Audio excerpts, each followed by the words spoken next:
Brothers and sisters, good morning. It's Pastor Pete here on a Tuesday morning. Really happy to be able to speak with you again this morning. And I want to encourage you this morning with the thought on gratitude today. I was watching our news report just late last night and again confirmed this morning that our Premier has determined that most of even our GTA will be able to move into stage 3, where most of our province moved last Friday.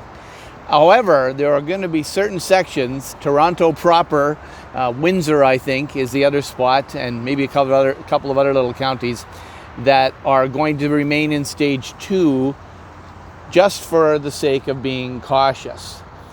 I noticed as well that my beloved Blue Jays will not be playing at home this year because the federal government has actually not given them special exemption for them to be able to play at the Sky Dome, or Rogers Center I guess it's called now. So because there'd be teams from the US that would be coming in and going. Both of those thoughts struck me from the passage in Proverbs chapter 21:1, that the heart of the king is in the hand of the Lord, and he, the Lord, directs it like a watercourse wherever he, the Lord, pleases. Meaning the desires and the plans that flow from those desires, the determinations to make those plans come about, are ultimately in the hand of our God and flow from the heart of our God. And from there they flow to the heart of the king and our representatives in our day, our prime ministers, our premiers. John Tory, I saw as our mayor here in Toronto, has put out a call for young people in particular to take this social distancing seriously, because most of the new cases are people under 40, which means that that's a group that's not taking it perhaps as seriously as they could, or as he's suggesting that they should. It was interesting to me that in each of those 3 cases, municipal and provincial and federally, we have God moving in the heart of our leaders to do things that are really concerned about our safety. That's the role and the call. The job of government is to see the life and safety of its citizens as a priority. Of course, ultimately, the coronavirus, as it's spreading and being combated, is not ultimately because of politicians' desires or politicians' actions. But we know and we can see that extra effort that's being taken, and it has been taken, is really having an effect, and that God is using these people as means of grace. And we ought to therefore be grateful for them, be grateful because of them, be grateful for what the Lord's showing us of and about them, because that's, again, the fact that, well, that's what they're called to do. They're doing the kind of things that we'd expect them to do.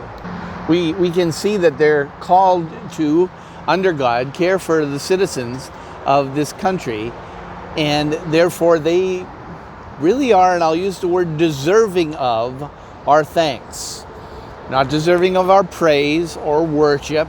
They're not deserving of it if we don't recognize that it ultimately flows from God himself.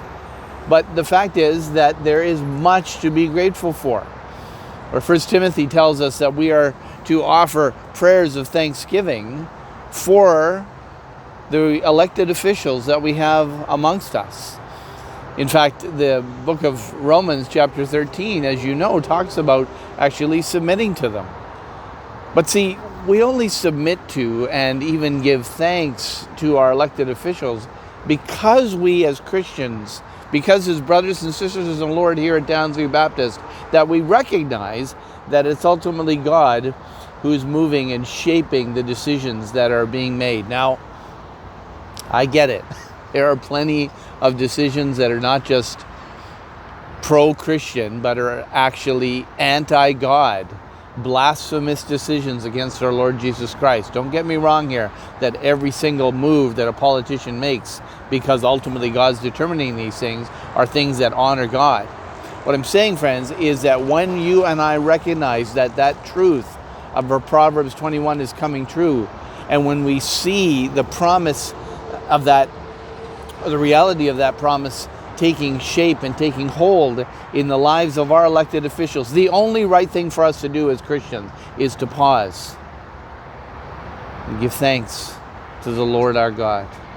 To do so, even perhaps as Psalm 40 verse 9 and 10 tell us, that where the psalmist says, I have not withheld the truthfulness of your faithfulness from the great congregation.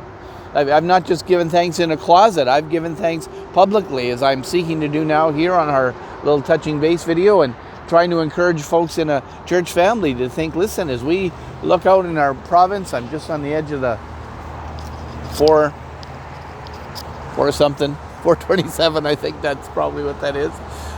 But in this incredible vast city that we have around us, and this extraordinarily vast country that we live in, where we see God moving through his appointed, yes, Romans 13, ultimately appointed officials, and we see good happening, it is right for us to give thanks to God for that. Don't feel that you can't do that. Don't feel that it's a betrayal of our allegiance to Christ to give thanks when we see Christ moving in the lives of our elected officials. We're called to do that. It's the right thing to do that, and it's a recognition of God's determination to ultimately do his people not just good, but the best. Not because we understand how it's the best, but we receive the truth that he's told us that's what he's doing. And so it really is an opportunity to exercise faith on our part as well. So here we go. In these next few days, perhaps our region will continue to open. Please do be in prayer. I'd encourage you, for folks like my wife, who runs the Dorothy Lay Hospice Unit, at least manages the internal care of the residents and individuals there. Please be in prayer for folks like Izzy and others who are our frontline workers. Izzy there as a nurse who's just right in the face of these things.